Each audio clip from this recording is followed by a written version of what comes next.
നാലാം നാളിലും മധ്യപൂർവേഷ്യ സംഘർഷഭരിതമായി തുടരുകയാണ്. ഇറാനിൽ ഇസ്രയേലിന്റെ വൻ ആക്രമണം നടക്കുന്നു. പ്രസിഡൻഷ്യൽ ഓഫീസിലും സുപ്രീം നാഷണൽ സെക്യൂരിറ്റി കൗൺസിൽ ഓഫീസിന് സമീപത്തും IDF-ന്റെ ആക്രമണം നടന്നു. അമേരിക്കൻ ഇസ്രയേൽ ആക്രമണത്തിൽ ഇറാനിൽ 787 പേർ കൊല്ലപ്പെട്ടതായി റെഡ് ക്രസന്റ് റിപ്പോർട്ട് ചെയ്തു. ഇറാനിലെ 153 നഗരങ്ങളിൽ ആക്രമണം നടന്നു എന്നാണ് കണക്ക്. US സേനയെ ലക്ഷ്യമിട്ടുള്ള ഇറാന്റെ പ്രത്യാക്രമണത്തിൽ ഗൾഫ് രാജ്യങ്ങളിൽ അശാന്തി തുടരുകയാണ്. ദോഹയിലെ ഹമദ് വിമാനത്താവളത്തിന് നേരെയുള്ള ആക്രമണ ശ്രമം പരാജയപ്പെടുത്തിയെന്ന് ഖത്തർ അറിയിച്ചു. ബഹ്റൈനിലെ മനാമയിൽ സ്ഫോടന ശബ്ദങ്ങൾ കേട്ടുവെന്ന് വാർത്താ ഏജൻസി AFP റിപ്പോർട്ട് ചെയ്യുന്നു. ഏറ്റവും പുതിയ അപ്ഡേറ്റുകളുമായി വിവിധ പ്രതിനിധികൾ വിവിധങ്ങളിൽ ചേരുകയാണ്. ആദ്യം സരുണെ ജോസിലേക്ക്. സരുൺ, ഇറാനിലെ നിലവിലെ സാഹചര്യം, ഒപ്പം തന്നെ നിലവിൽ നടത്തുന്ന പ്രത്യാക്രമണങ്ങൾ അത് ലോകക്രമത്തെ ബാധിക്കുന്ന തരത്തിലേക്ക് മാറുന്നു എന്നാണ് ഏറ്റവും പുതിയ റിപ്പോർട്ടുകളൊക്കെ സൂചിപ്പിക്കുന്നത്. എന്താണ് നിലവിലെ മധ്യപൂർവേഷ്യയിലെ സ്ഥിതി? ഏറ്റവും ഒടുവിൽ ഖത്തറിന്റെ അടക്കം പ്രതികരണം നമ്മൾ കണ്ടു. ഒരു തിരിച്ചടിക്ക് ഖത്തർ ഒരുങ്ങുന്നു എന്ന സൂചനകൾ അവരുടെ വിദേശകാര്യ മന്ത്രാലയ വക്താവ് തന്നെ നൽകുകയാണല്ലോ. എന്താണ് സാഹചര്യം?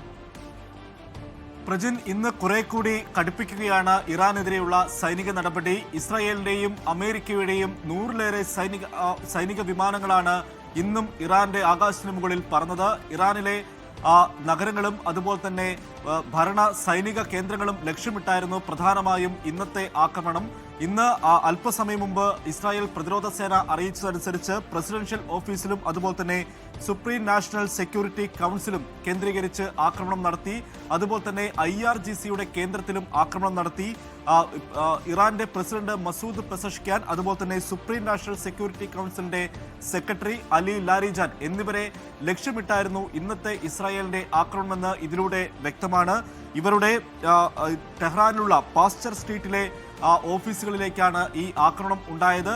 പക്ഷേ ഇതിൽ ആളുകൾ കൊല്ലപ്പെട്ടോ എന്നതടക്കമുള്ള കാര്യങ്ങൾ ഇതുവരെയും പുറത്തു വന്നിട്ടില്ല. അതുപോലെ തന്നെ IRGCയുടെ കേന്ദ്രത്തിൽ അത് ഈ അടുത്ത് ചുമതലയേറ്റ അവരുടെ അഹമ്മദ് വാഹിദി എന്ന ചീഫ് കമാൻഡറിന്റെ ലക്ഷ്യമിട്ടും അതുപോലെ തന്നെ 10-ലേറെ ഉന്നത ഉദ്യോഗസ്ഥരെ ലക്ഷ്യമിട്ടുമായിരുന്നു IRGCയുടെ കേന്ദ്രത്തിൽ ആക്രമണം നടത്തിയത്. ഇതിനു പുറമെ പാകിസ്ഥാനുമായി അതിര് പങ്കിടുന്ന ഇറാനിലെ സഹദേൻ എയർ ബേസിൽ അവിടെ ഇറാന്റെ റഡാർ സംവിധാനങ്ങൾ പ്രവർത്തിക്കുന്ന കേന്ദ്രമാണ്. ഇവിടെയും വലിയ രീതിയിൽ ആക്രമണം നടന്നു.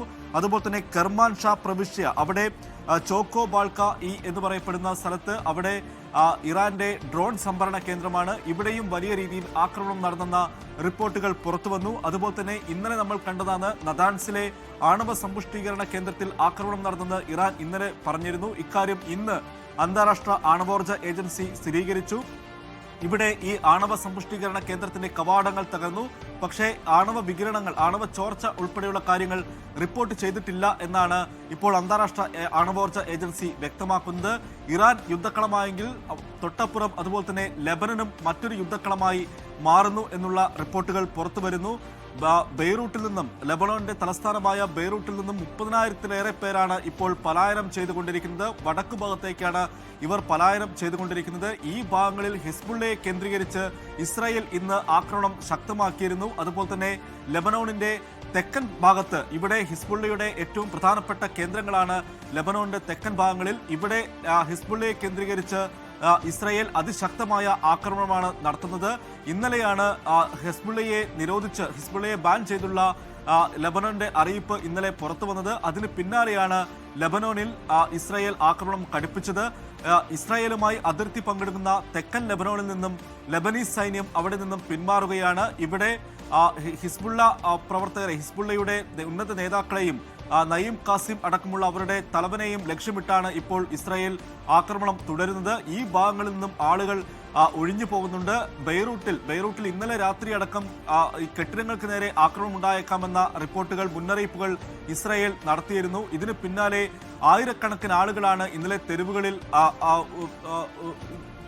ഇരുന്ന് നേരം വെളുപ്പിച്ചത്. അവർ ഇന്ന് പലായനം ചെയ്യുകയാണ്. 50-ലേറെ ഗ്രാമങ്ങളിൽ നിന്ന് ആളുകൾ ഒഴിഞ്ഞു പോകണമെന്ന് ഇസ്രായേൽ ഇന്ന് മുന്നറിയിപ്പ് നൽകിയിരുന്നു. ഇതിന് പിന്നാലെയാണ് ഇപ്പോൾ കൂട്ടപ്പലായനം നടക്കുന്നത്. അങ്ങനെ ഇറാന് പുറമെ ലെബനോണും ഒരു യുദ്ധക്കളമായി മാറുന്ന റിപ്പോർട്ടുകളാണ് ഇപ്പോൾ പുറത്തു വരുന്നത്. പ്രജിത്ത്, സരുൺ, അതോടൊപ്പം തന്നെ ഇറാന്റെ ഏറ്റവും ഔട്ട്സ്കേർട്സിലൊക്കെ നടക്കുന്ന പല കാര്യങ്ങളും അതിനെക്കുറിച്ച് വളരെ കുറച്ച് വിവരങ്ങൾ മാത്രമാണ് പുറത്തേക്ക് വരുന്നത് എന്നത് വ്യക്തമാവുകയാണ്. ഏറ്റവും ഒടുവിലത്തെ ഉദാഹരണം നതാൻസ് ആണവ കേന്ദ്രമാണ്.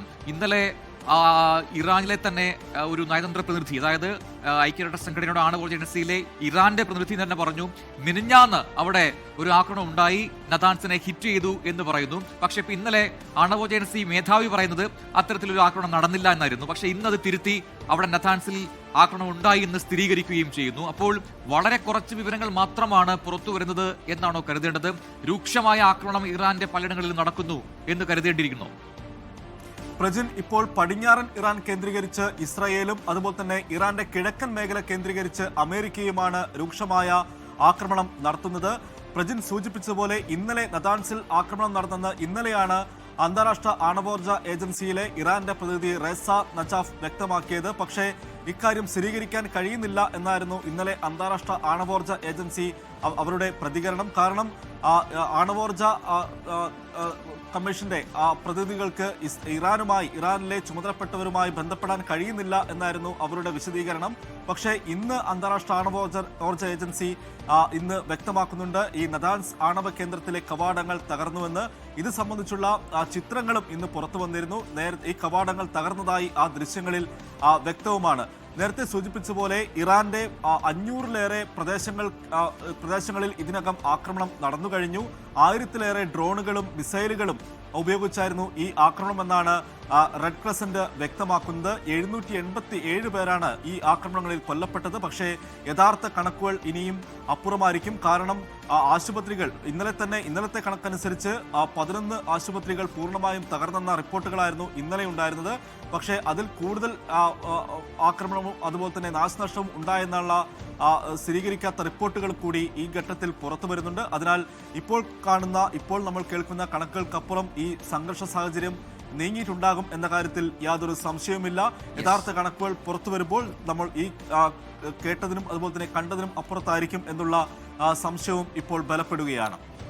സരുണ ജോസാണ് ഇന്റർനാഷണൽ ന്യൂസ് ഡെസ്കിൽ വിശദാംശങ്ങൾ നൽകിക്കൊണ്ടിരിക്കുന്നത്. ലോകത്തെവിടെയായാലും ഏത് സമയത്തും 24 വാർത്തകളും ഓഗ്മെന്റഡ് റിയാലിറ്റി പാക്കേജുകളും എക്സ്പ്ലെയിനറുകളും വിശദമായി കാണാൻ ഞങ്ങളുടെ യൂട്യൂബ് ചാനൽ നിങ്ങൾക്ക് സബ്സ്ക്രൈബ് ചെയ്യാം.